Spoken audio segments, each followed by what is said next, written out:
All right, let's go into our financial 15.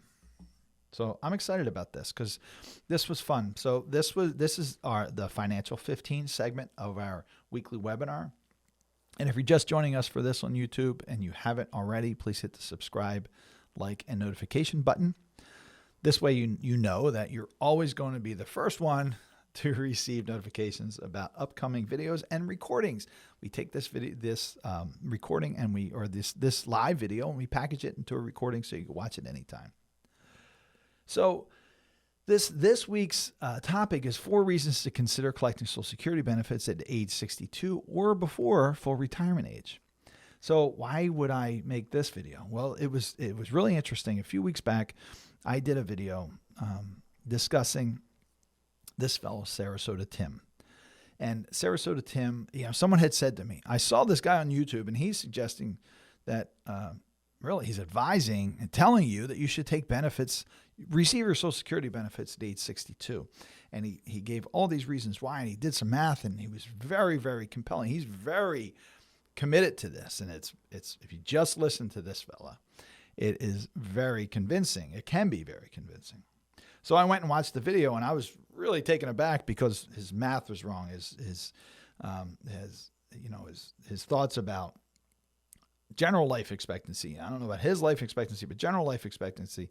And I don't mean that in any negative way. I just mean that he might have health issues that we don't know about, although he seems healthy. Who knows? But again, it's his situation, and this collection of Social Security age 62 might benefit him, might be the right answer for him, but very strongly advising he is that other people follow suit.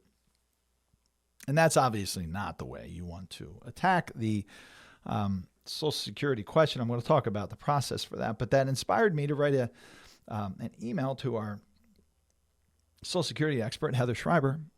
And I said, hey, Heather, what would 3 reasons be to collect Social Security at 62 in your mind? And Heather, being the overachiever she is, she gave me 4. So we're going to go over those 4 right now. So let me share Heather's email with us. So again, I wrote to her, and this is a picture of Heather, just to keep her in mind. So Heather is our resident Social Security strategist and Social Security expert, and I'll just put a plug in for Heather. You can find her full bio on our website at attleborowealth.com. That's attleborowealth.com, and you go to Teams, and you can find Heather's full bio. You can find Heather's full bio. Heather's a great resource for us, and certainly one of the most respected Social Security strategists in the nation, and she reviews every potential strategy for our clients and helps us build them out in our financial plans. But I said to Heather, give me 3 reasons that someone might consider collecting Social Security at age 62. So the first thing she says, Heather writes, financial need and stability. Some individuals may need to retire early due to unforeseen circumstances making it necessary to file early, or simply due to an income need that could not otherwise be met. So there might be a sudden reason that causes this. Well, I wasn't planning on collecting my Social Security until my full retirement age, but now things have changed. Maybe it's a loss of a job. Maybe it's a health issue. It could be many, many things. Maybe you didn't save as much as maybe you thought you could. There is a retirement savings crisis in this country. We don't see it all the time. The folks we work with, tend to have a significant amount of savings and investments, and we're working on ways of maximizing what they can draw out of their savings and investments and reducing tax and passing things efficiently to heirs, and that's exciting. But there are plenty of people out there, maybe you listening right now on YouTube, that it makes sense to collect at 62 because that's your lifeline. That's what's going to keep you going for the time that you're still here, and that's respectable, and sometimes that's necessary. So Heather continues to write, health considerations. If an individual has concerns about their health or a shorter than average life expectancy, opting to receive benefits early may be the better choice, particularly if they are single, When married, however, the combined longevity of the couple should be considered, particularly if the unhealthy spouse has the higher income benefit. This was a big point for me with Sarasota Tim.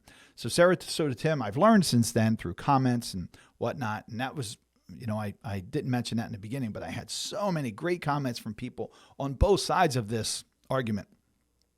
So this is what inspired me to have this conversation with you about potentially collecting at age 62. What considerations? This is not advice, by the way. This is, again, education. All these factors have to be considered. But one of the things when Sarasota Tim is saying, I collected at 62 and you should too because of this. Well, Sarasota Tim is a single individual, I've learned now. He's got his lifestyle that is being met, I guess, now through collecting Social Security. I really don't think he's thinking about my impression, he's not thinking about the long term. His life expectancy numbers were stopping at age 80. That's a pretty short goal, right? As far as life expectancy. So I hope he's going to be in great shape going forward. And maybe he's going to have a lot of revenue from his YouTube channel, and that's going to make up the difference. But he's preaching to a lot of people that you should do this. You should do this. And there's no question. He was calling it a scam and a con not to. But people listening may be married, and they may be in the situation Heather was talking about. When married, however, the combined longevity of the couple should be considered.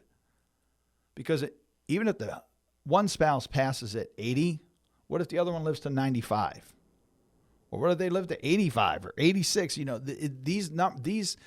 These income factors coming in from Social Security, that guaranteed annuity that's coming from Social Security, and gets a cost of living adjustment increase every year.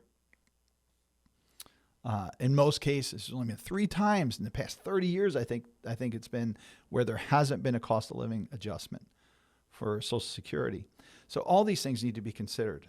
And as she says, particularly if the unhealthy spouse has the higher income benefit. This is an interesting one here. Opportunity for investment growth. I'm just going to reach over and I'm going to grab my marker for a second, just in case I need to write on this. So, opportunity for investment growth. Some would argue that filing early and investing the income may produce higher returns than the potential increase by waiting later to claim Social Security benefits. So that's an interesting idea, and it may work for you.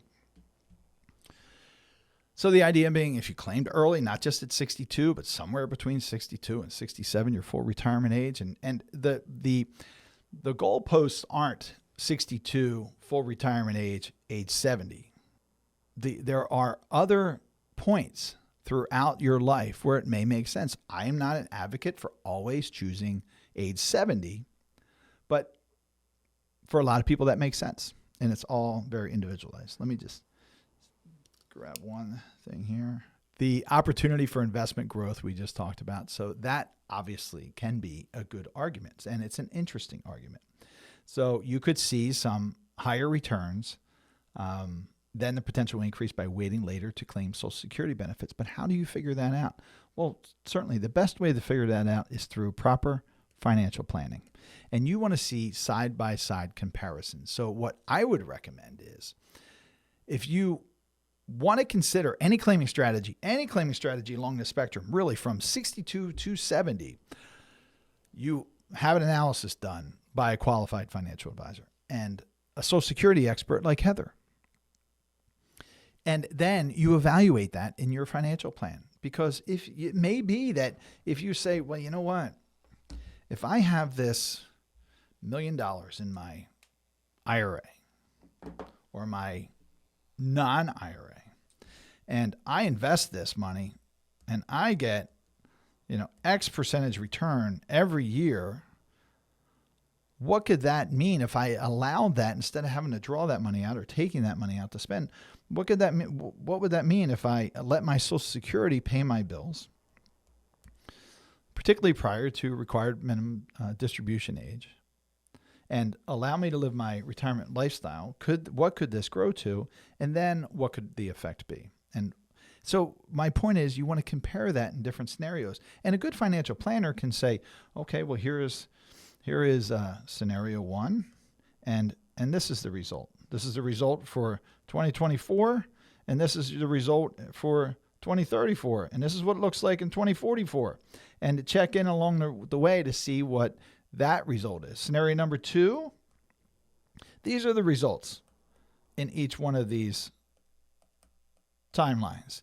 And then you could do scenario 3, and it could continue on and on and on, as many scenarios, compare as makes sense for you.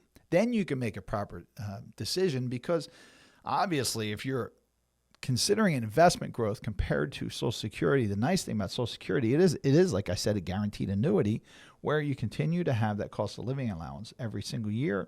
But as I talked about in the previous video, when you collect early, and let's just say 62, and your $1,000 that you're collecting a month, I'm just using general numbers, gets that, called a 2% increase.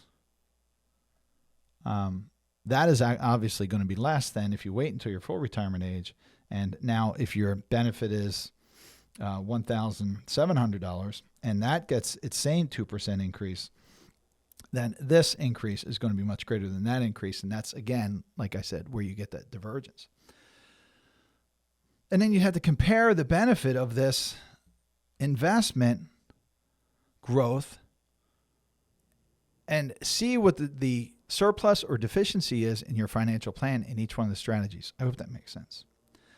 So that's the opportunity for investment growth. How about a desire to leave assets to heirs? I thought that was really interesting. So by filing for benefits, early filers may believe that they are able to leave more assets to their heirs. What if that's a goal of yours? I want to leave as much as possible to my heirs.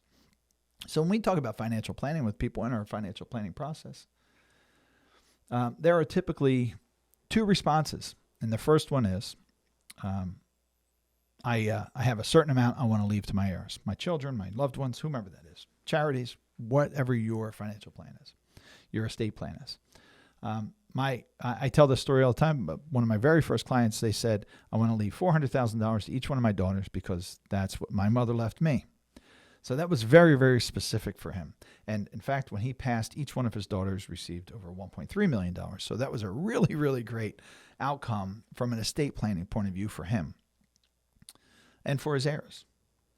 But most people aren't that specific. Most people say, I want to make sure that our goals are met, our needs are met, and whatever's left passes as efficiently as possible. So as efficiently as possible typically means time and tax. We want it to pass as quickly as possible, and we want to pay as little tax. We want our heirs to pay as little tax as possible.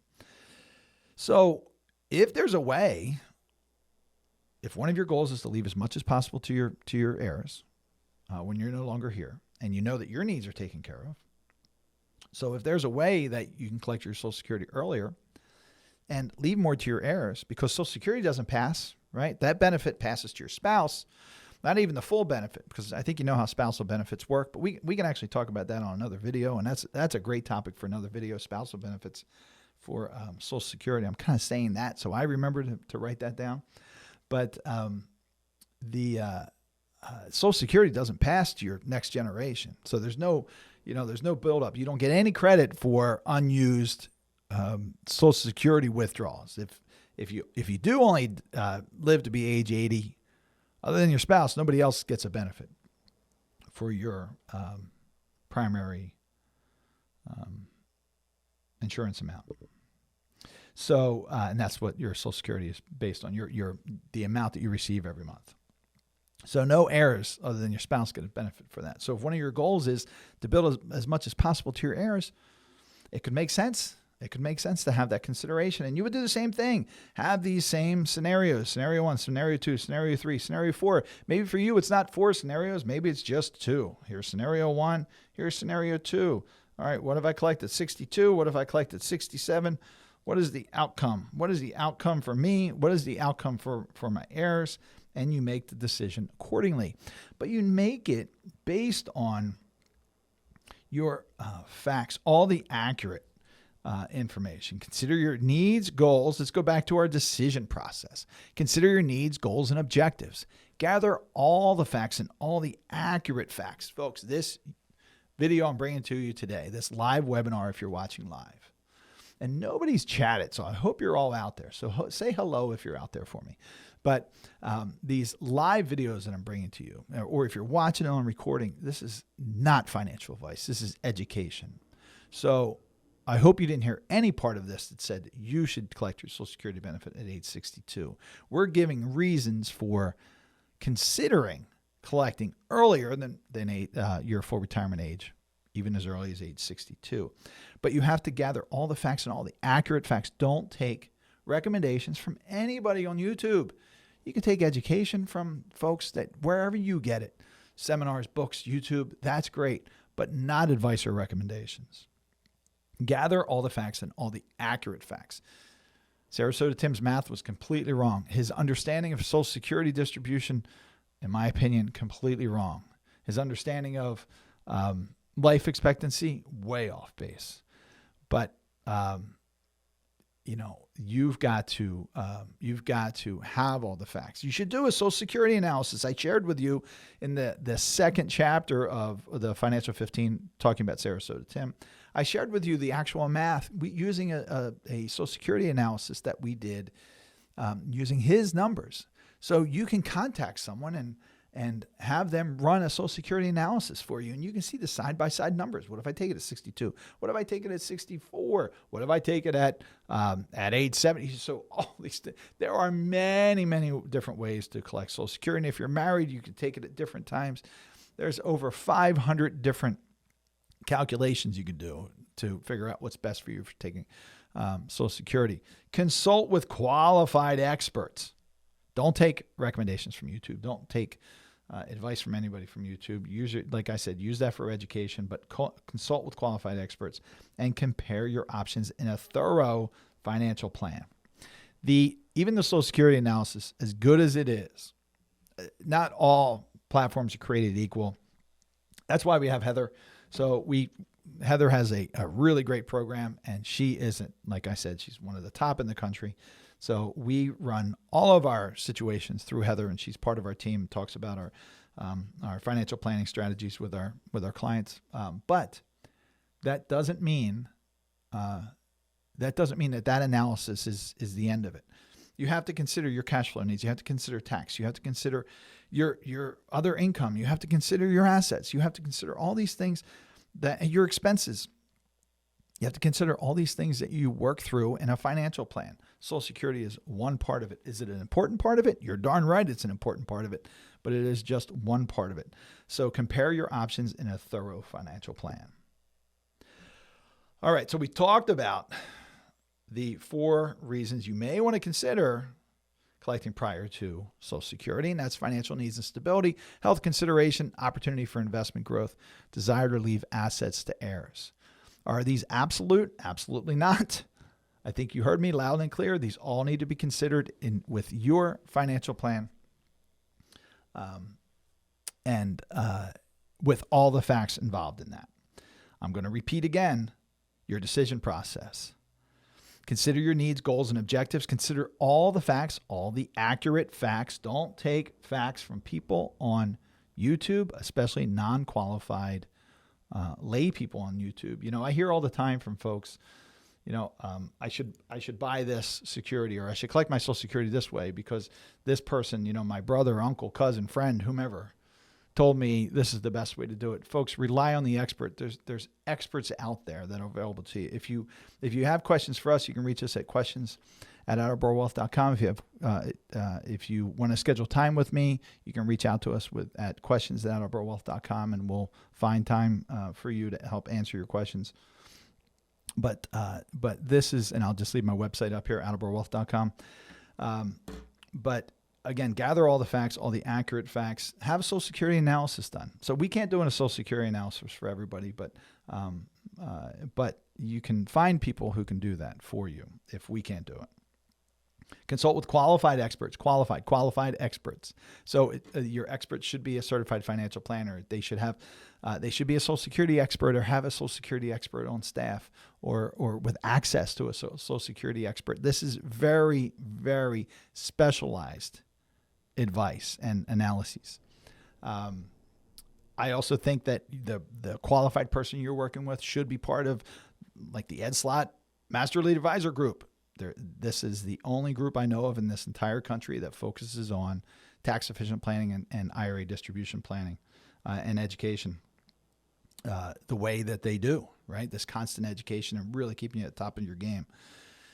And compare your options in a thorough financial plan. So that is our Financial 15 for the week. I hope that was helpful. I hope I helped educate you, inspire you, give you some direction in your education process, and give you some things to think about. If you haven't already, hit the subscribe, like, and notification button. And otherwise, we'll see you next week. I don't see any questions. So have a great week. Take care.